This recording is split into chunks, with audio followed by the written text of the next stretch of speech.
Amém. Abra sua Bíblia, por favor, na segunda carta de Paulo a Timóteo, no capítulo 2. E nós vamos ler os versículos 3 e 4. Esse texto inicial hoje eu quero ler na tradução brasileira. Tradução brasileira data de 1917. Durante muito tempo foi uma verdadeira raridade. Ela teve revisão do português. Na participação dos revisores estava inclusive Rui Barbosa. É uma tradução muito boa, acurada, e a Sociedade Bíblica do Brasil resgatou e disponibilizou aquilo que era uma raridade. Ela lembra muito o estilo, para quem acompanha as diferentes traduções, da Almeida Corrigida, uma tradução por literalidade e não por equivalência, e ela foi muito acurada na tradução desse texto que eu quero usar. Então, nesse texto inicial, eu vou começar lendo a tradução brasileira e depois, ao longo do caminho, a gente vai tratar de como a maioria das versões trata esse texto também. Então, segunda carta de Paulo a Timóteo, capítulo 2, versículos 3 e 4. O apóstolo diz ao seu discípulo: sofre comigo como bom soldado de Cristo Jesus. Quero fazer uma pausa aqui e pedir uma gentileza. Repita comigo: bom soldado de Cristo Jesus. Agora, mais uma vez, como se não estivesse falando só porque é obrigado. Estou brincando. Vamos lá. Eu acredito que você consegue romper essa barreira da máscara e falar um pouquinho com mais gosto. Diga comigo: bom soldado de Cristo Jesus. Fique com essa ideia em mente. Verso 4. Nenhum soldado em serviço se embaraça com os negócios dessa vida, para que possa agradar aquele que o alistou. A maior parte da nossa conversa irá discorrer sobre o versículo 4, onde ele diz: nenhum soldado em serviço. Agora, a nossa ênfase no versículo 3, e a razão pela qual eu pedi que vocês repetissem a frase do bom soldado de Cristo Jesus, é para que a gente entenda que ao mencionar o soldado no versículo 4, ele apenas está utilizando uma analogia para falar da nossa vida cristã, da caminhada com o Senhor Jesus e da responsabilidade que temos de entender essa visão, essa alegoria dos soldados. No verso 4, ele consegue, assim, em poucas frases, mapear de uma forma muito abrangente o sentido da vida cristã, de identidade à produtividade. Eu me lembro quando ainda garoto, meu pai dizia: olha, quando você estiver pensando, lendo, questionando, ou mesmo quando for escrever, leve em conta, e ele me dizia que essa era uma regra básica aí dos jornalistas, uma série de perguntas a ser feito para você elaborar e entender exatamente, ou construir para outros a ideia. E normalmente ele dizia: questione quem, quando, como, porquê, onde. E muitas vezes, lendo a Bíblia, eu gosto de fazer essas perguntas. É interessante que Paulo começa dizendo quem somos. Aqui o foco é identidade. Ele nos trata como soldados. Eu vou falar sobre esse aspecto na vida cristã, essa perspectiva. Mas depois ele fala do que, onde, quando, como e por que fazemos o que temos que fazer em termos de serviço. Nesse mês, com a ênfase do Mova-se, terminei o mês de abril fazendo uma espécie de transição entre o mês onde falamos muito de redenção e já transicionamos para o assunto de serviço. Aqui, na última mensagem de abril, eu enfatizei que nós não somos salvos pelas obras, mas que nós fomos salvos para as obras. E é importante que a gente entenda corretamente o lugar do serviço, do trabalho na vida cristã. E aqui, depois de nos definir como soldados, mais para falar do que devemos fazer do que só de quem somos, ele diz que nós servimos num exército, o onde e o quando a gente pode responder é nessa terra, durante o tempo da vida terrena. Como fazemos, vai ser o enfoque principal da minha mensagem, sem se embaraçar com os negócios dessa vida. E ele ainda aborda por que fazemos, o que deveria ser a motivação, o combustível de cada um de nós, para agradar aquele que nos alistou. Mas para não trabalhar isso tão picado em 6 aspectos diferentes, eu decidi separar 3 frases desse mesmo texto que nos ajuda a construir. Em primeiro lugar, o soldado em serviço. E eu quero apresentar essa perspectiva, o conceito de ser alistado por Deus para ser parte de um exército, para guerrear uma guerra. Em segundo lugar, o comportamento desse soldado, que ele não se embaraça com os negócios dessa vida. Em terceiro e último lugar, a motivação, o foco desse soldado, que é agradar aquele que o alistou para a guerra. Então, se por um lado a Bíblia usa alegorias a respeito, por exemplo, da igreja, com conotações românticas, como a de uma noiva, que está esperando o regresso do noivo, o Senhor Jesus. O livro do Apocalipse nos mostra que o maior evento no calendário de Deus é um casamento, a união de Cristo com a sua igreja. Por outro lado, nós precisamos entender que como povo de Deus, não somos apenas a noiva do Cordeiro, nós somos também nessa terra o exército de Deus. Nós somos soldados arregimentados, alistados, convocados para uma guerra. Uma guerra que não é natural, uma guerra que não é literal. Paulo escreve aos Efésios e diz, nossa luta não é contra a carne e o sangue. Nós não guerreamos contra pessoas. Embora o Velho Testamento seja recheado de exemplos de guerras literais, o único valor que isso tem para mim e para você hoje é simbólico. São aplicações espirituais. No entanto, apesar de eu e você não travarmos uma batalha no âmbito natural, no sentido literal da palavra, nós vivemos uma guerra tão intensa ou maior do que aquelas que eram travadas no Velho Testamento. Enquanto eles estavam disputando um pedaço de solo ou uma liberdade temporária, eu e você temos uma visão de conquista que envolve a eternidade de muitas pessoas. Temos como igreja a missão de esvaziar o inferno e povoar o céu tanto quanto pudermos. E nessa missão, nós precisamos entender que travamos uma batalha, que existe resistência espiritual. Essa resistência vai se manifestar muitas vezes de forma indireta, às vezes de forma indireta, sem que a gente perceba que desânimo, abatimento e muitas outras coisas compõem os elementos dessa guerra que o reino das trevas tenta travar contra a gente para nos parar. Enfim, precisamos dessa mentalidade de que somos soldados convocados, arregimentados para a guerra. No livro do profeta Joel, no capítulo 3, no versículo 9, o Senhor diz assim, proclamem isso entre as nações, declarem guerra santa. Aqui Deus estava falando de algo que serviria a um propósito dele. Convoquem os valentes. A palavra valentes aqui é sinônimo de guerreiro, não só de um corajoso, mas de alguém que não tinha medo de sair à guerra, que estava disposto a dar a própria vida para defender não apenas sua liberdade, como também o seu povo. Que todos os homens de guerra se apresentem e se preparem. Nesse momento, Deus está usando uma analogia muito clara da questão da guerra e da batalha. E quando Ele nos convoca, diferente, como eu disse anteriormente, dos israelitas da antiga aliança, Ele não está nos chamando para uma guerra literal, mas nós ainda somos convocados para uma batalha. Daqui a pouco vou falar de alguns detalhes envolvendo esse texto, mas é importante que a gente tenha a visão de Deus tratando e trabalhando conosco como um exército. Essa figura vai aparecer várias vezes na Bíblia, a minha intenção não é esgotá-la, mas eu quero tomar duas figuras que para mim são muito fortes. Em primeiro lugar, eu quero destacar a visão de Ezequiel, registrada lá no capítulo 37 do livro do profeta Ezequiel. É o chamado, conhecido texto do Vale de Ossos Secos, ou a visão do Vale de Ossos Secos. Ezequiel, numa visão, é levado por Deus, ele vê um vale de muitos ossos. E a expressão seco fala não só que aqueles esqueletos que ele está vendo são resultado da morte de pessoas, mas de que já morreram há um bom tempo. E quando ele tem aquela visão, o Espírito de Deus, o próprio Deus pergunta a ele, podem esses ossos voltar à vida?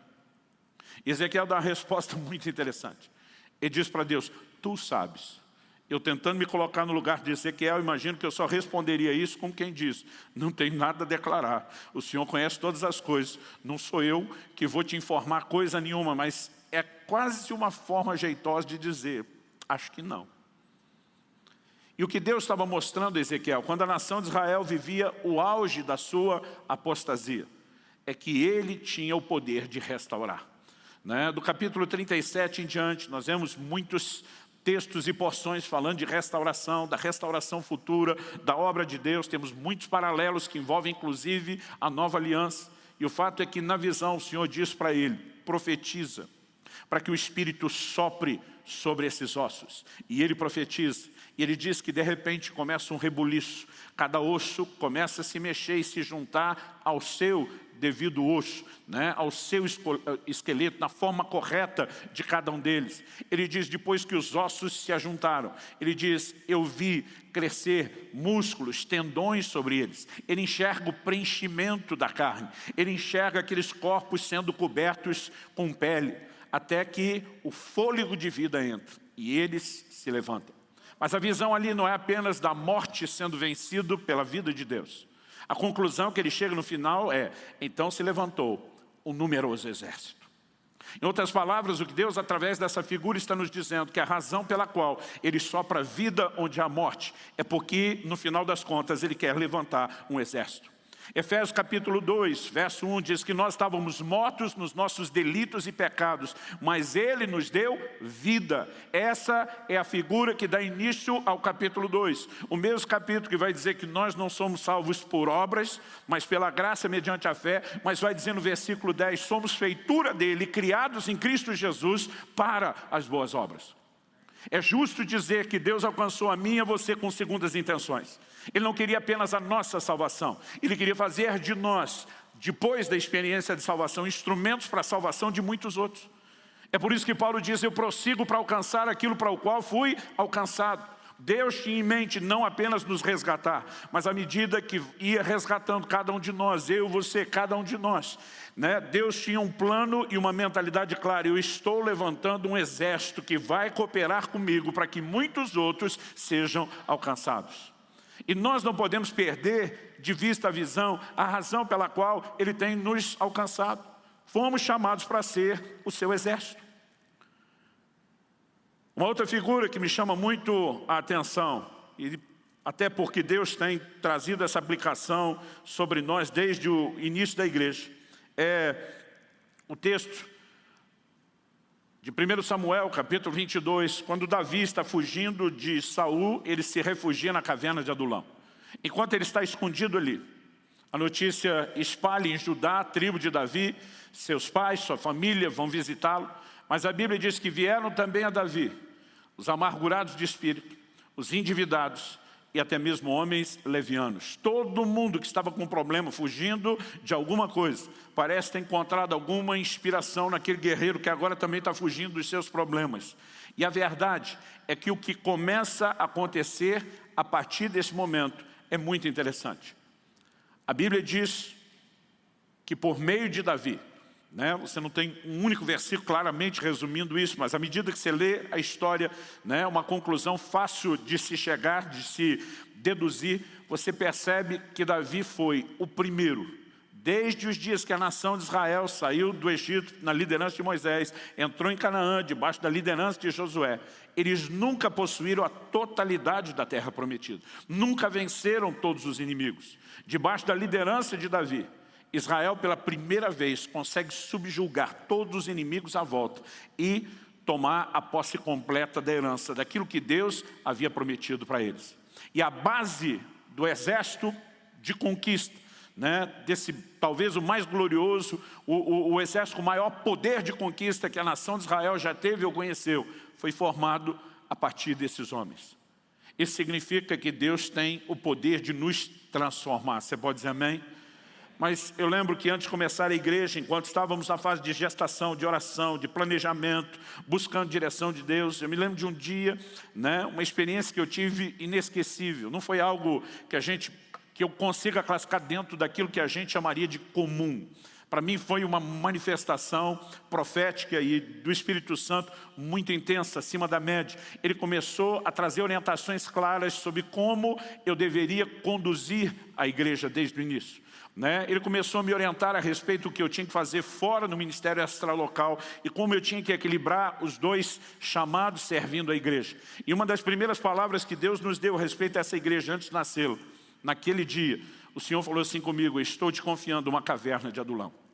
Naquele momento eu entendi que nós seríamos um lugar que receberia muita gente ferida, machucada, e dedicamos os primeiros anos da igreja com uma visão muito forte de restauração pessoal na vida de todo mundo. Mas a igreja já estava, acredito que, completando ou recém-completado o seu terceiro ano, né, o seu terceiro aniversário. Quando um dia, orando, o Espírito de Deus me visitou e ele falou comigo mais uma vez.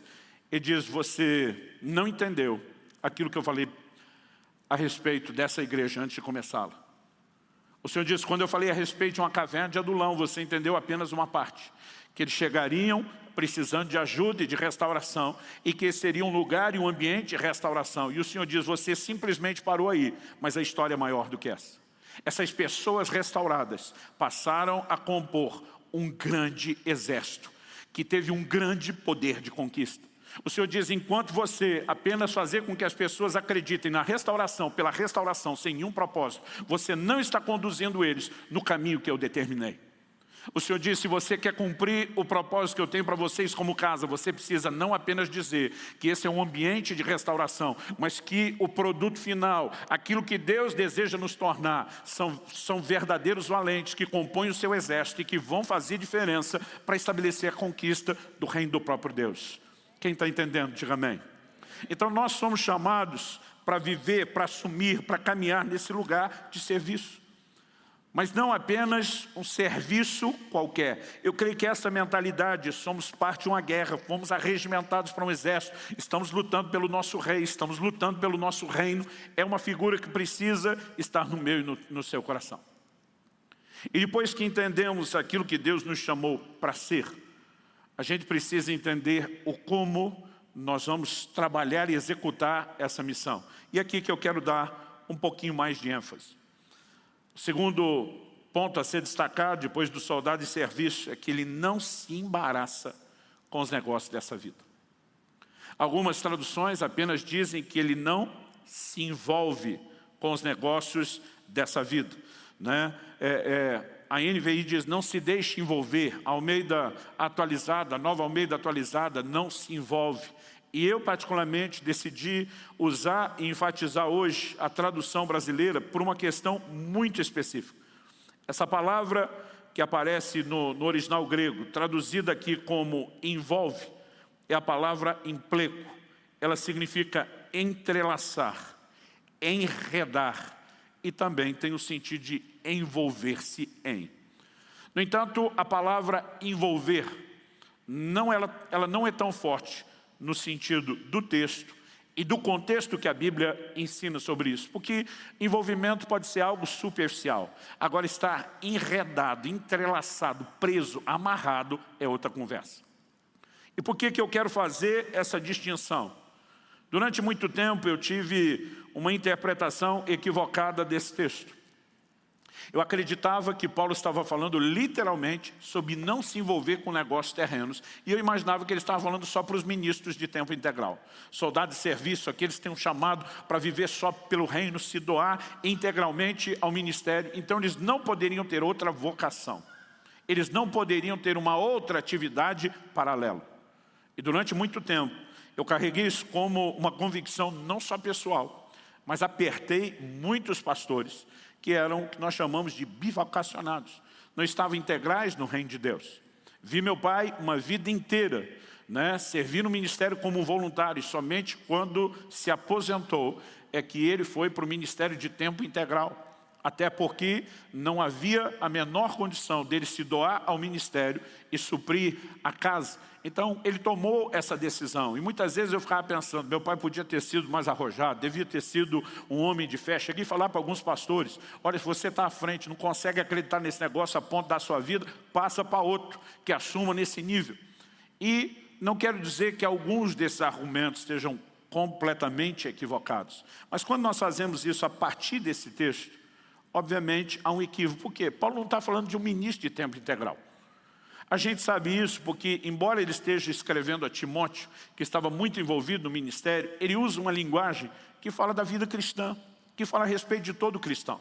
No versículo 2, nós lemos o 3 e o 4, mas no 2 ele diz, o que de minha parte ouviste através de muitas testemunhas, Isso também transmite a homens fiéis e também idôneos para instruir outros. Qual era a preocupação de Paulo? Eu discipulei você, mas o meu trabalho não pode parar em você, que é a segunda geração de discípulos. Você precisa depositar ou transbordar o que eu depositei em você na vida de homens idôneos, uma terceira geração. Por que eles têm que ser idôneos? Porque eles também têm que comunicar isso a outros, uma quarta geração. Ele está falando de uma cadeia de discipulado, né, de um efeito progressivo que a igreja vem praticando desde o início da sua existência. Obviamente, ele não está limitando o assunto aos ministros de tempo integral.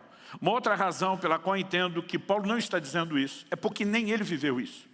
E ele não seria contraditório consigo mesmo.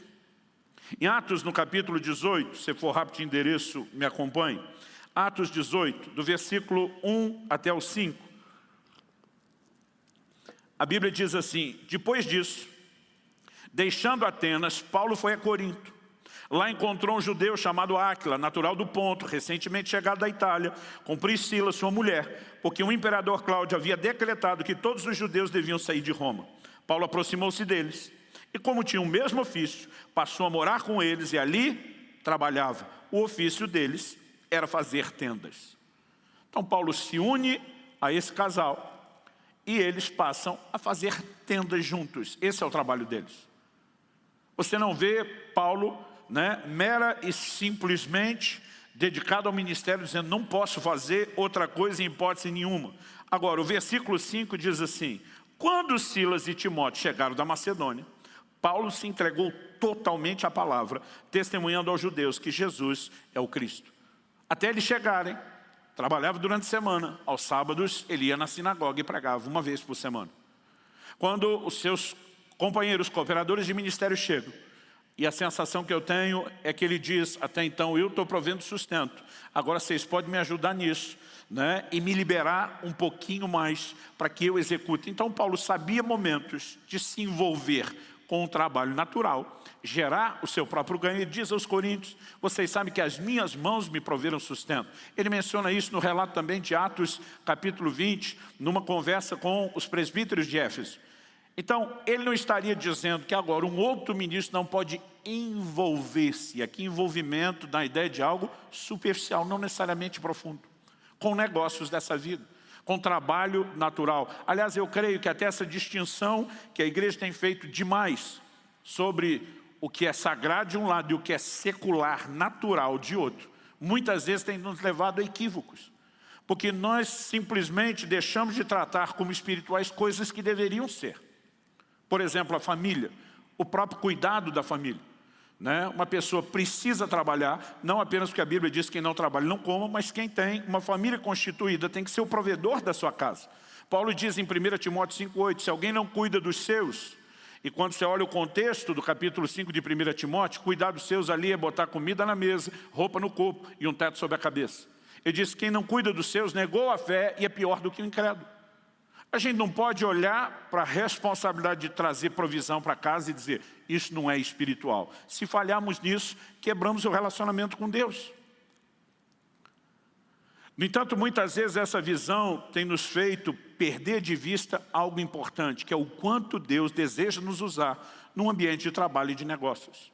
Mas antes de falar disso, como parte do trabalho do bom soldado, vamos destacar que quando... E é por isso que eu escolhi a tradução, não se embaraça.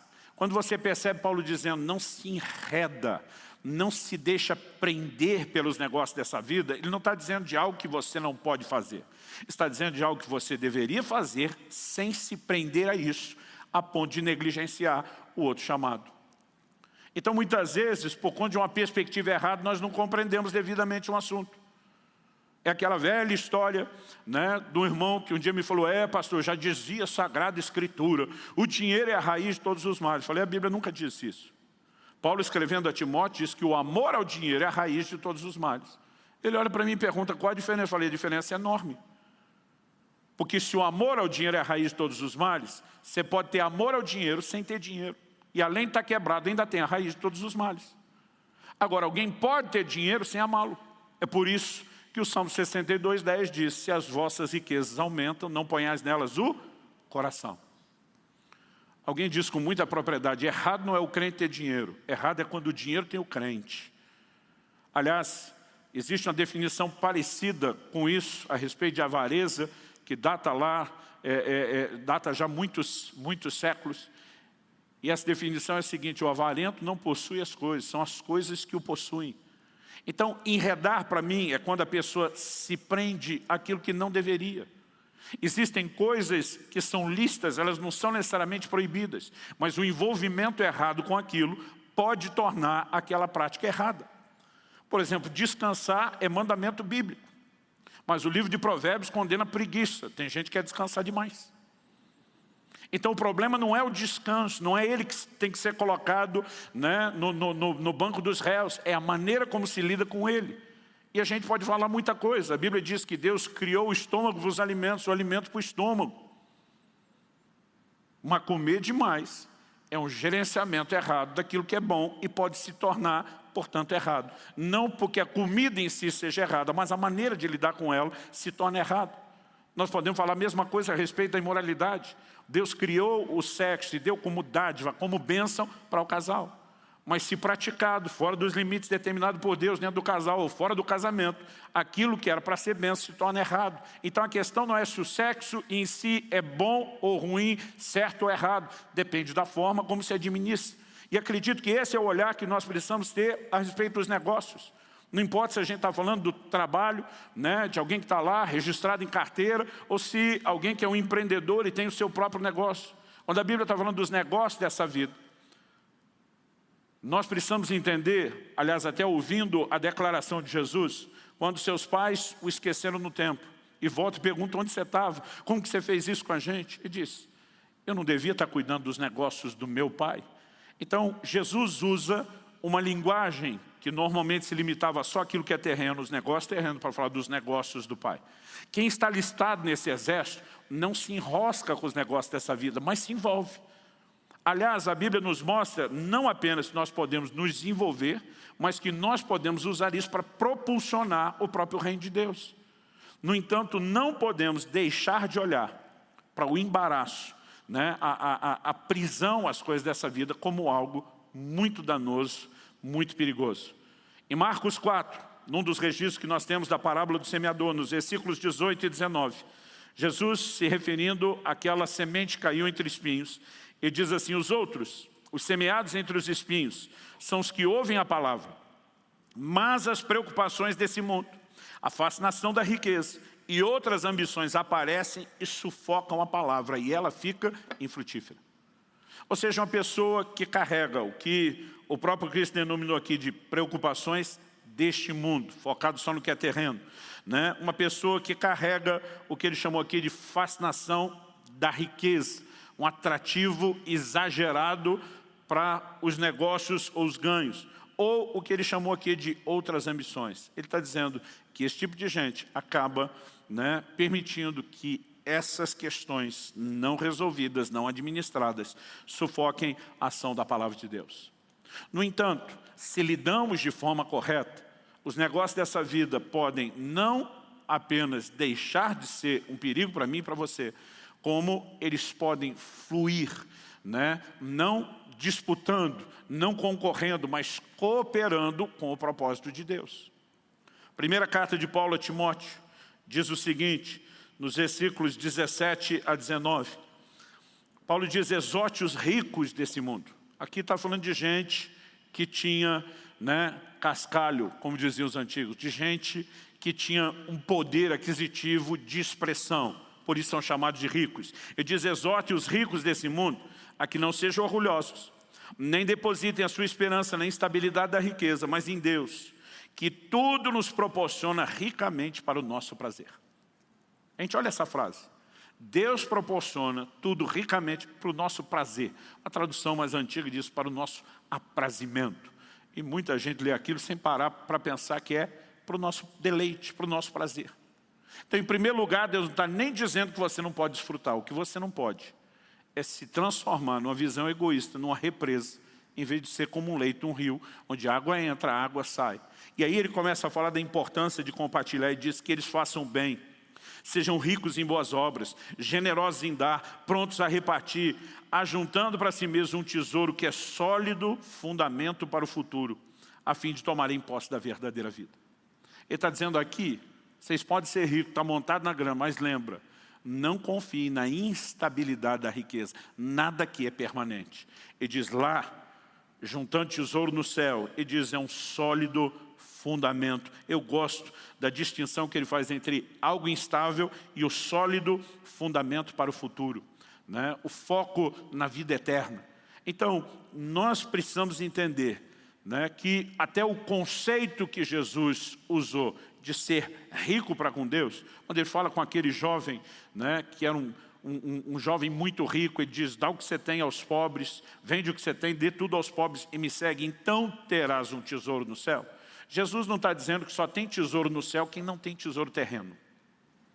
Se fosse isso, bastava a gente, e isso valeria para a maioria de nós ter nascido pobre, e a gente estava garantido no céu.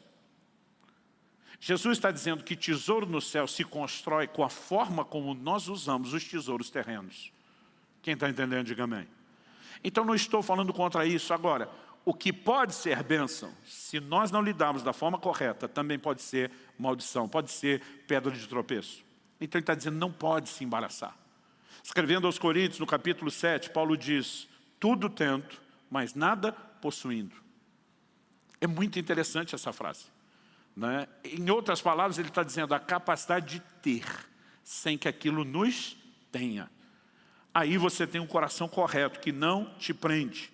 Então, quando nós começamos a entender que o problema não são os negócios, mas se embaraçar, aí o foco do problema não é o trabalho secular, não é a carreira, não é a profissão, não são os negócios, os empreendimentos. Aí tem a ver com quanto do nosso coração foca naquilo. E se isso está se tornando uma forma de promover o reino ou uma distração. Algumas pessoas às vezes têm aquela frustração, eu queria fazer mais para Deus, mas não fui chamado para um ministério de tempo integral. Como se fazer para Deus fosse algo que dependesse só do ministério em tempo integral. Querido, Deus deseja te usar aonde você está. Por favor, diga amém. Você precisa olhar para o seu trabalho, para a escola onde você estuda, para a sua vizinhança, com o entendimento, eu sou um agente do reino de Deus, infiltrado nesse lugar, para ser luz do mundo, para ser sal da terra, para fazer a diferença. Ao longo da Bíblia, nós vemos Deus usando pessoas que não tinham ministério de tempo integral, mas foram estrategicamente estabelecidos em lugares, para quando houvesse a necessidade, eles pudessem cumprir um propósito, do menor ao maior. Quando falo do menor ao maior, não estou falando aos olhos de Deus, que não faz acepção de pessoas, mas na classificação social dos próprios seres humanos. A Bíblia fala de uma escrava, na casa de Naamã, o sírio, você lê isso depois, 2 Reis, capítulo 5. Ela era uma escrava, provavelmente um despojo de guerra. Estava em guerra há muito tempo, levada, arrancada da sua pátria, da sua família, e agora está vivendo como uma escrava. Mas quando ela vê o Naamã leproso, ela diz, se você conhecesse o homem de Deus, o profeta do Senhor que nós temos lá em Israel, ele invocaria o nome do Senhor, você seria curado. E ela foi um instrumento não só para que Naamã fosse curado, mas para que se convertesse ao Deus de Israel. Por outro lado, o Novo Testamento nos fala de José de Arimateia, que era um homem rico, de alta posição social. É ele que vai a Pilatos pedir o corpo de Jesus para ser sepultado, quando os judeus não queriam, e Pilatos consentiu, porque ele era alguém que tinha acesso e penetração a essas camadas distintas do governo. Deus deseja nos usar em todas as áreas. Agora, se nós não entendemos que o reino de Deus vai sendo estabelecido, eu citei antes aqui Joel 3, eu acho que isso vai ajudar, né, esse entendimento de que o reino de Deus se estabelece por meio daquilo que nós fazemos, inclusive do nosso trabalho. Então nós vamos ter dificuldade de cumprir o propósito. Então vamos para Joel 3. Eu li o versículo 9, quando Deus diz, declarem guerra santa, convoque os valentes ou guerreiros, que os homens de guerra se apresentem, se preparem. No versículo 10 de Joel 3, Deus diz, transformem as suas lâminas de arado em espadas, e as suas foices em lanças, e que o fraco diga, eu sou forte. Durante muito tempo eu via Deus dizendo, ele está convocando um exército que não está pronto, está mandando ele se preparar. E agora está dizendo para esse povo que não tem espada e lança, para improvisar, usar lâmina de arado, usar a foice, que era o instrumento da colheita. A lâmina do arado era para a época do plantio. Né? Deus está falando de agricultores que dependiam disso, trabalhavam disso, isso era o trabalho, né, que determinava a subsistência deles. Deus está dizendo, vocês vão usar isso como armas para guerrear a minha guerra. Durante muito tempo eu dizia, é uma batalha de improviso. E tem o seu elemento de verdade. Deus está mandando improvisar e está dizendo, não olhe a limitação de vocês, nem a falta de experiência, que o fraco começa a dizer, eu sou forte. Em outras palavras, Deus está dizendo, a partir do momento que eu te alistei para guerrear a minha guerra, você não luta na sua fraqueza, na sua falta de força, você vai guerrear com a minha força. Mas o que Ele também está nos mostrando é que no reino de Deus, armas e ferramentas de trabalho se transformam nas armas de guerra que Deus precisa para que a gente guerreie suas guerras. Isso significa que lá no seu trabalho, aonde você está, você pode ser um instrumento para o avanço do reino de Deus. E sabe, não adianta, nós vamos falar sobre serviço, do lado de dentro da casa aos irmãos. Mas nós precisamos entender que a base, o fundamento de toda a teologia do serviço fala em primeiro lugar da nossa responsabilidade de ganhar pessoas a Cristo e cuidar delas. E muitas vezes algumas pessoas estão procurando alguma coisa para fazer, mas me parece que alguns, com o perdão da palavra, estão mais atrás de uma terapia ocupacional do que servir naquilo que realmente importa para Deus. Nós também devemos trabalhar em outras áreas, mas isso não é um substituto da nossa responsabilidade de ganhar pessoas para o Senhor. Sabe por quê? Lá onde você está, no seu trabalho, na sua vizinhança, na sua escola, você tem acesso a pessoas que nós, os pastores, nunca teremos. Nunca teremos acesso, nunca teremos entrada. Já há alguns anos que eu menciono aqui o resultado de uma pesquisa. Eu li, muitos anos atrás, uma pesquisa. E quando eu li o resultado daquela pesquisa feita em muitos países do mundo, que era uma pergunta básica, qual é a forma através da qual você veio a Cristo? E havia uma série de respostas que normalmente são as mais citadas.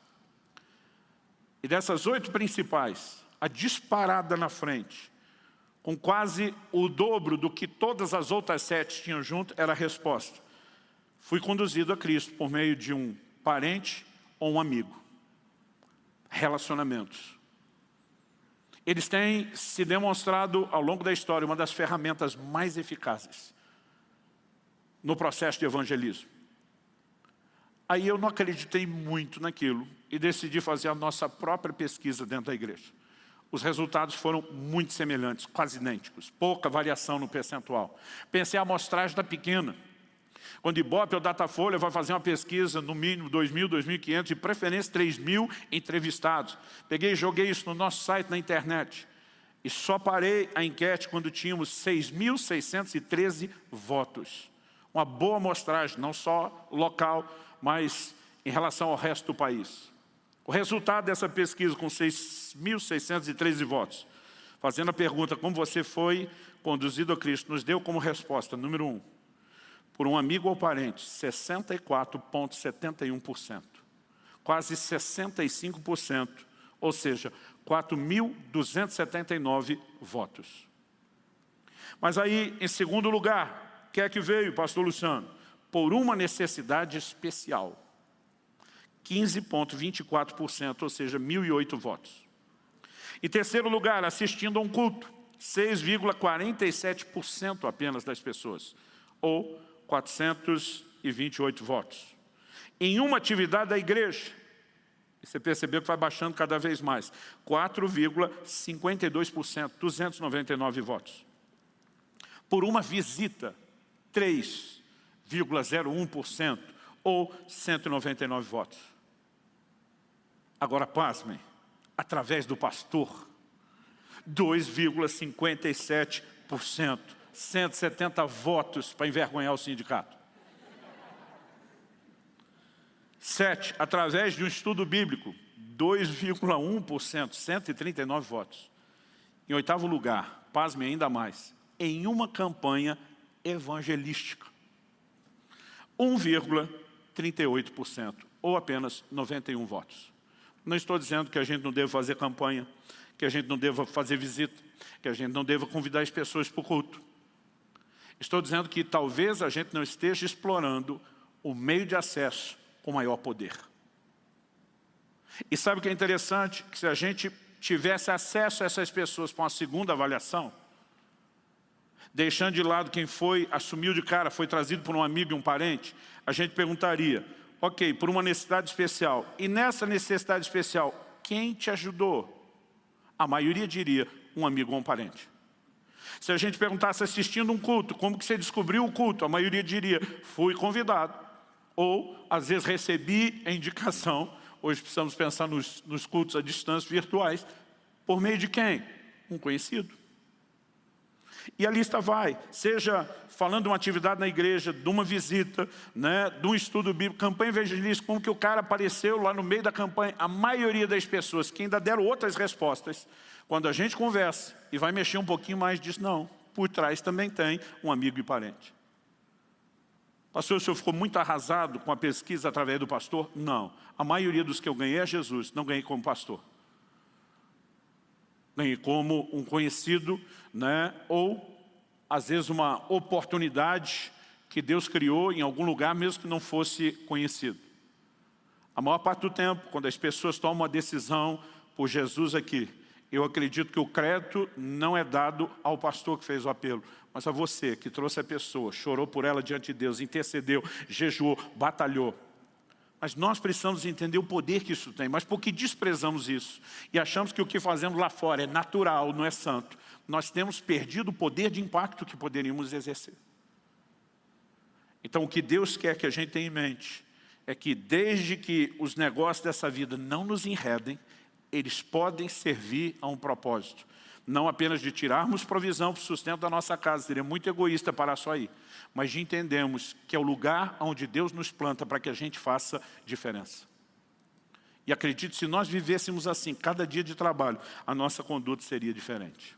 Bom, para encerrar, vamos falar da motivação, a fim de agradar aquele que o alistou para a guerra.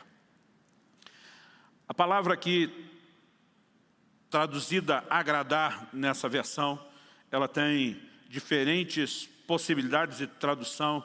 Almeida atualizada traduziu satisfazer aquele que o arregimentou. A palavra traduzida aqui, agradar ou satisfazer, dependendo da versão, é aresco, no grego. Significa, além de agradar, esforçar-se para agradar. Acomodar-se a opiniões, desejos e interesses de outro. Então, o esforço não é só um agradar mediante um esforço. E esse esforço não é só para agradar, é para acomodar a opiniões, desejos e interesses de outros. Isso é apenas uma tentativa de ampliar o entendimento do que é aqui agradar. Como a Bíblia está falando de agradar aquele que nos arregimentou, obviamente, essa ideia de agradar não mira nenhum outro ser humano, mas, em primeiro lugar, o próprio Deus. Ainda que a gente ame, se importe, tenha misericórdia do que precisa de salvação, nós não estamos fazendo isso apenas por causa deles. Nós estamos fazendo isso por causa do Senhor que deu a vida por eles, do Deus que nos resgatou para que nós o ajudássemos a resgatar outros. Jesus diz em João 8:29, falando a respeito do Pai, eu faço sempre o que lhe agrada. Um dos focos da vida cristã é vivemos para agradar o Senhor. Já falei aqui em outros momentos da diferença entre ser amado, que é algo incondicional, e ser agradável, que isso depende de que eu e você possamos executar de forma intencional, diz respeito ao comportamento. E quando eu olho para as Escrituras, eu vejo que a razão para focarmos o ministério, o serviço, o trabalho, tem que ser o desejo de agradar o Senhor. Pelo menos em Gálatas 1:10, Paulo diz o seguinte, por acaso procuro eu agora o favor das pessoas ou o favor de Deus? Ele ainda continua e diz, ou procuro agradar pessoas. Se ainda estivesse procurando agradar pessoas, eu não seria servo de Cristo. E disse, alguém quer ser servo de Cristo, quer estar envolvido em serviço. O foco não é mero e simplesmente agradar os outros, mas em primeiro lugar, agradar a Ele. Quem está entendendo, diga amém. E o nosso serviço é uma das formas de sermos agradáveis a Deus. Em 2 Coríntios, capítulo 5, no versículo 9, Paulo diz, é por isso que também nos esforçamos. Aqui fala de empenho, dedicação. Nos esforçamos para ser agradáveis a Ele, que é presentes, que é ausentes. Por que você se esforça, Paulo? A resposta vem no versículo seguinte, o 10. Porque é necessário. Algumas traduções dizem, porque importa. Né? É necessário. O que é necessário, Paulo? Ele diz, é necessário que todos nós compareçamos diante do tribunal de Cristo, para que cada um receba segundo o bem ou o mal que tiver feito por meio do corpo. Ele está falando agora não apenas das obras aqui na terra, mas das recompensas eternas. E ele diz, porque há um julgamento, o meu esforço é agradá-lo. Por quê? nós precisamos entender, já falei aqui antes, de galardão, de recompensa, e Deus prometeu, não tem nada de errado você se permitir ser motivado por isso também, mas acredito que a maior recompensa não é o galardão que o Senhor vai nos entregar, é o sorriso de satisfação no rosto dele naquele dia. Eu não canso de repetir isso, eu vivo em prol de uma frase. É o dia que eu vou estar diante do Senhor, Ele vai olhar para mim, eu fico imaginando e sonhando o sorriso no rosto dele, dizendo, servo bom e fiel, entra no gozo do teu Senhor. E ainda de bônus, vem o galardão, vem a recompensa.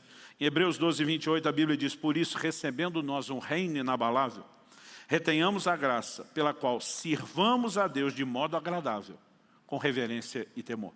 Servir não era interpretado pela primeira geração como apenas uma vida espiritual. Servir a Deus era entendido como um trabalho, como um servo trabalha em prol de agradar o seu amo, o seu dono, o seu possuidor. Às vezes a gente fala de servir a Deus só como fosse sinônimo de vida cristã. Mas a ideia bíblica de servir a Deus é trabalho. E a Bíblia diz que temos que servir de modo agradável. Não é só trabalhar. É dar o melhor de nós.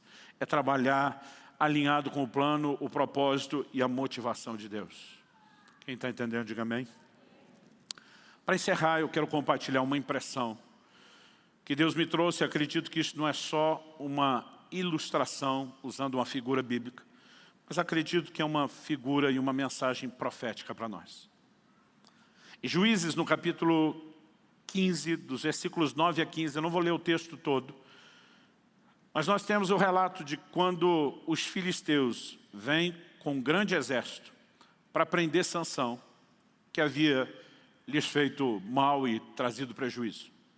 A Bíblia diz que 3.000 homens de Judá vão até o lugar onde Sansão estava para negociar a rendição dele.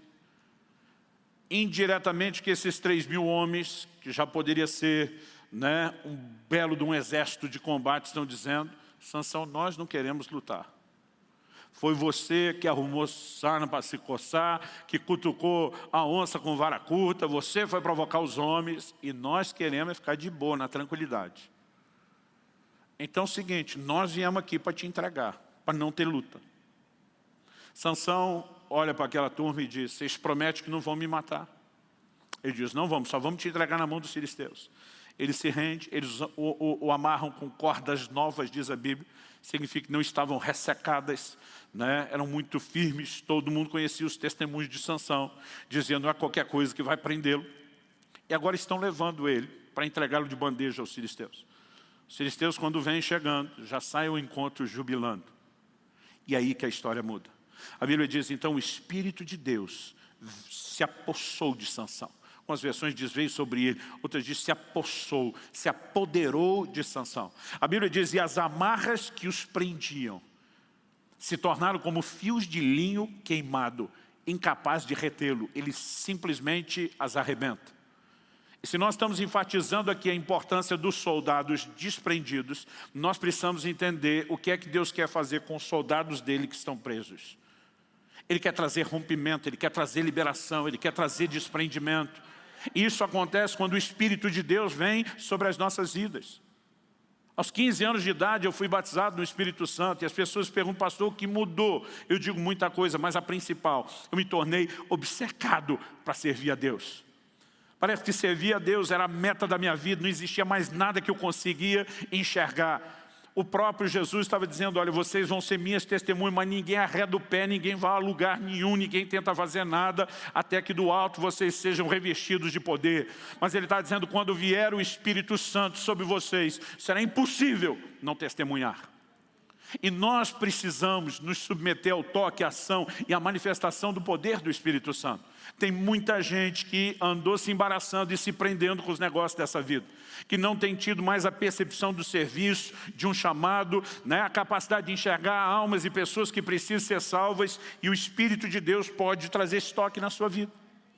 Curioso para mim, são 3.000 homens que deveriam estar lutando contra o inimigo que os subjugava, e estão completamente passivos, ninguém quer sair à guerra. Era o povo de Deus. Era o povo de Sansão, eram os seus próprios irmãos, vamos dizer assim. Isso me faz entender o dano que essa passividade pode trazer. Alguém me perguntou outro dia, pastor, qual a melhor coisa para fazer um crente aprender a orar? Falei, pega um novo convertido, que acabou de converter, cola ele com gente que ora, ele vai aprender a orar. Agora, se deixá-lo com gente que não ora, ele nunca vai romper na oração. Porque tem um exemplo, um modelo completamente errado e equivocado. Mas isso não vale só para oração. Se você quer descobrir como fazer um crente servir, pega ele já novo convertido, cola ele com gente que serve, e ele vai levantar voo depressa nessa área. O problema é que muitas vezes os próprios guerreiros estão chegando, que Deus queria usar. Eles dão uma olhada em volta e dizem, ninguém quer lutar, por que eu tenho que lutar? E a verdade é que nós temos muito crente acomodado. Vou usar essa palavra para não ser muito feio, chamar de vagabundo. De gente que não quer servir a Deus. De gente que, mesmo se Deus pedisse um favor, se fosse assim, você pode fazer uma gentileza? Eu não consigo entender o crente negar isso para Deus. Mas ele não pediu uma gentileza. Ele ordenou, ele deu uma comissão que nós trabalhássemos. Como nós podemos conceber a ideia de viver uma vida cristã sem trabalho ou serviço? Mas quando o Espírito de Deus vem, ele tem o poder de nos desprender daquilo que está nos amarrando. Quem está entendendo, diga amém. Se você reconhece amarras hoje que estão te pedindo de servir, eu quero te dizer, eu não vim aqui para te apontar o dedo, ou para te culpar, ou para tentar trazer condenação sobre você. Eu vim te dizer, há uma resposta, há um remédio, ele é sobrenatural, é a manifestação do poder de Deus na sua vida. Quando Paulo está dizendo, nenhum soldado em serviço se embaraça, ele não está dizendo que é impossível acontecer, ele está dizendo que não devia. Pastor, isso aconteceu. A gente acorda, desperta, se permite ser desprendido e vamos para a guerra. Vamos ficar em pé, vamos orar juntos.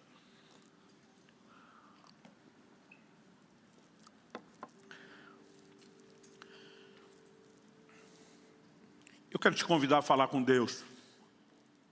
Como você achar melhor. Não importa se você vai orar em voz alta, em voz baixa. Não apenas vocês estão aqui nesse culto presencial, você que nos acompanha pela internet, quer seja ao vivo ou essa palavra gravada, o Espírito de Deus pode te visitar e te liberar aí onde você está. Não há distância no reino espiritual. Não há limitação de tempo. E pela abertura do seu coração, pela sua receptividade à palavra de Deus, o poder de Deus pode te tocar aí onde você está. E eu quero te convidar a orar conosco. Eu quero que você, de fato, possa avaliar a sua vida. Como soldado, onde você está classificado? Você está preso, embaraçado, enroscado com as coisas naturais a ponto de ter perdido a consciência da sua missão? Ou você vem se movendo de uma maneira onde você entende que, inclusive, nesses lugares que Deus estabeleceu, você pode fazer a diferença? Mas eu gostaria que você não apenas avaliasse, eu gostaria que você se expusesse a Deus e ao toque do Espírito Santo. Talvez você tenha dado, esteja precisando de despertamento. Talvez você precise literalmente de uma libertação, que Deus ajude você a se romper do engano, da fascinação por coisas que estão roubando o seu foco e a sua atenção. Eu creio que Deus não apenas vai te envolver aí onde você está, mas talvez Ele traga um pouco mais clareza de propósito à medida que você ouve. Nós lemos os versículos 3 e 4, eu citei depois o 2. Mas eu gosto que quando chega no versículo 7, Paulo diz assim a Timóteo, pondera. Algumas versões dizem considera, outras dizem reflita. Ele diz pondera o que acabo de dizer, porque o Senhor te dará compreensão em todas as coisas. Sabe o que isso significa? A compreensão não vem completa numa palavra direta que já foi liberada. Mas à medida que eu e você processamos, meditamos, Deus começa a trazer alinhamento, Ele começa a afinar e refinar aquilo que foi liberado para nós. Então a minha oração é que, apesar desse momento final de oração ser um bom começo, que você não interrompa o que Deus tem a dizer, falar ou fazer apenas a esse culto, que mesmo depois dele, à medida que você vai mastigando, processando, se expondo a Deus, você permita que o Senhor traga uma compreensão mais nítida, mais precisa, mais acurada. Enquanto você ora e fala com Deus e expõe sua vida, E daqui a pouco eu vou orar com todos vocês. Enquanto você faz isso, eu quero dirigir um convite muito específico. A gente que possa estar presente aqui no auditório, nos acompanhando à distância, e que talvez diga: pastor, legal esse negócio de ser um soldado, um bom soldado de Cristo, de lutar por Ele, etc e tal. Mas talvez você diga: eu ainda nem sou parte do exército. Como é que resolve a parte do alistamento primeiro? Isso começa quando você entrega a sua vida a Cristo. Não apenas reconhecendo que é um pecador e que Ele é o Salvador, mas entendendo que a partir de então, além de receber perdão para os seus pecados, você vive em função de agradar um Senhor que tem o melhor caminho, a melhor proposta de vida para você.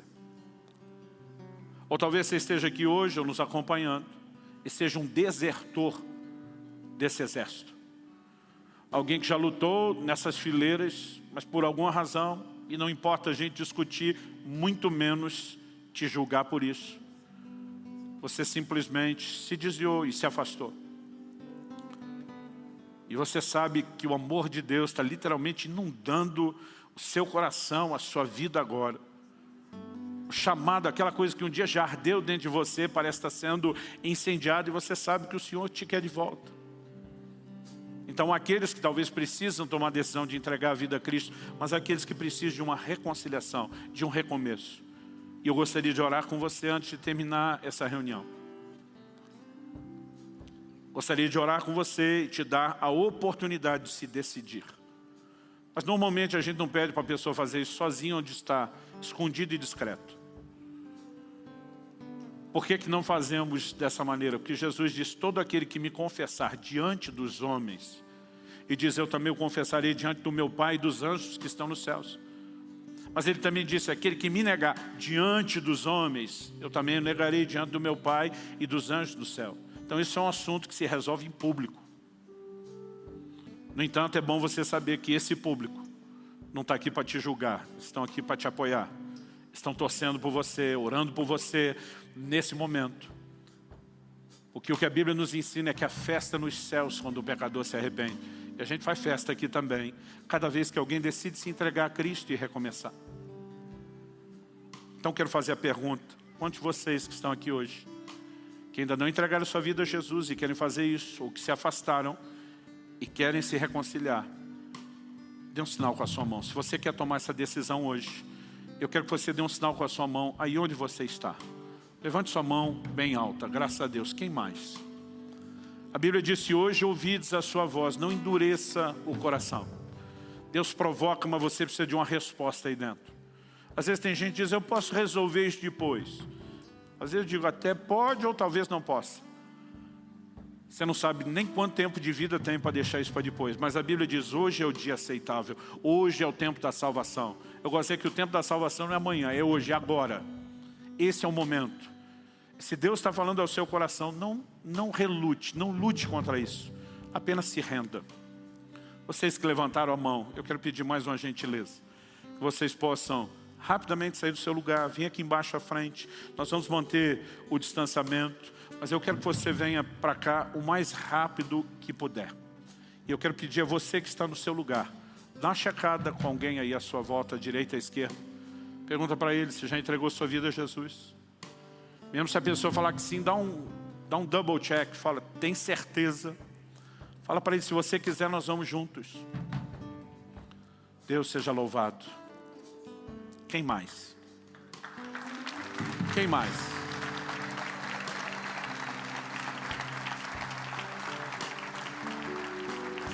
Às vezes as pessoas contam histórias, são bem únicas, mas às vezes elas falam de algumas coisas que a gente ouve ser muito repetido. Gente que às vezes diz: pastor, parece que tinha alguém agarrando meu coração, me puxando lá para frente. Mas eu pensei: não estou assim tão ruim. A questão não é como você se lê, é se Deus está te chamando.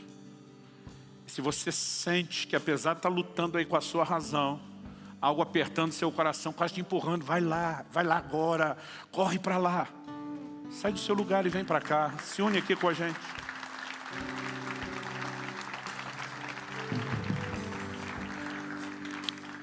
Nós vamos fazer uma oração com eles. e depois eu vou orar com o resto de vocês. Eu quero pedir a cada um de vocês que veio aqui à frente, que vocês possam repetir essa oração comigo em voz alta. Como Jesus falou de confessá-lo, e confessar uma declaração verbal, esse verbo significa reconhecer algo. A gente gosta de fazer essa declaração em voz alta e pedir às pessoas que façam. Quem às vezes está num posicionamento de reconciliação, diz, eu já sei o processo, posso fazer minha oração? Eu digo, faz a sua se quiser. Mas quem está tomando essa decisão pela primeira vez, às vezes diz, não sei o que fazer. Então a gente quer fazer uma oração para ajudar vocês e aqueles que nos acompanham, que podem fazer essa oração em casa. Eu vou pedir que, se depois de vocês me ouvirem repetir a frase, você falar, eu concordo com isso, eu posso repetir isso de forma sincera, como fosse a minha oração. Então eu quero que depois de mim, vocês vieram à frente, você que está tomando essa decisão à distância, repita em voz alta o que eu vou dizer. Pode ser? Diga comigo, Senhor Jesus, eu me entrego hoje a Ti. Reconheço meus pecados e a necessidade da Tua salvação. E a partir de hoje, eu entrego nas Tuas mãos o controle da minha vida. Invoco o Teu nome, Jesus, e a salvação que há nesse nome. E eu declaro hoje, pela fé, que sou salvo e que um novo tempo se inicia na minha vida. Eu dou a Ti, ó Deus, toda a legalidade para trabalhar profundamente em minha vida e para que eu viva a plenitude do Teu propósito. Eu oro em nome de Jesus. Amém. Amém. Glória a Jesus. Glória a Jesus. Estenda sua mão para cá, vamos abençoá-los. Senhor, nós os entregamos aos Teus cuidados e à Tua graça. Oramos pela manifestação do poder do Teu Espírito Santo. Não apenas trazendo o lavar da regeneração do Teu Espírito, mas guardando, protegendo, guiando os Seus passos. Nós oramos por um novo tempo.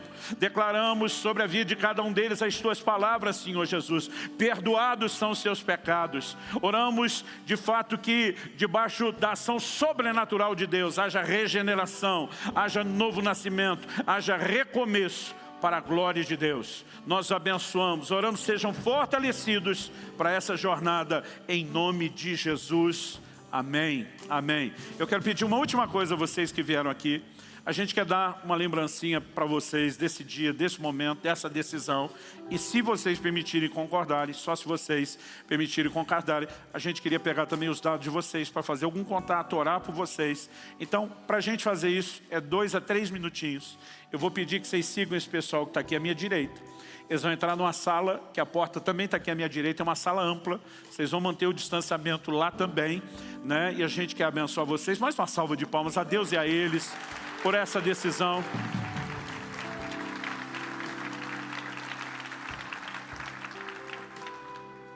Agora eu quero orar com vocês. Às vezes a gente faz isso primeiro, deixa os que precisam entrar na família de Deus por último. Eu senti de inverter, mas vamos orar juntos. Eu creio que você já fez sua oração, mas eu quero interceder em seu favor. Espírito Santo de Deus, Tua palavra foi comunicada e anunciada e apesar da nossa limitação, tanto em comunicar como em receber, eu tenho certeza que à medida que refletimos e ponderamos, o Senhor trará a compreensão ainda mais acurada. Nós oramos por entendimento espiritual e não só natural. Nós oramos que aquilo que o Senhor começou nessa reunião não se encerre ao final dela. Pai, nós suplicamos o poder do Teu Espírito Santo agindo e operando na vida de cada um. Que venha desprendimento, que as amarras sejam rompidas, que uma unção sobrenatural para a guerra e para o cumprimento do propósito seja liberada como foi com Sansão. Nós queremos, ó Deus, viver como esses bons soldados de Cristo em Jesus, que não se embaraçam com as coisas dessa vida, mas que vivem para agradar aquele que nos alistou. Nós queremos Te honrar, Senhor, com um estilo de vida, mas muitas vezes perdemos essa percepção, nos distraímos, mas Senhor, nós oramos, reacende no íntimo de cada um a consciência, o chamado e toca-nos. Nós declaramos que não apenas aqui e agora, mas ao longo de todo esse mês, com palavras sendo liberadas nesse sentido, nós declaramos um ambiente profético, um ambiente onde será destravado o destino profético e o propósito de muitos em nome de Jesus. E para a glória do Teu nome, nós oramos em nome de Jesus. Se você crê, concorde, diga amém. Se você recebe essa palavra, diga: eu recebo em nome de Jesus. Glória a Deus.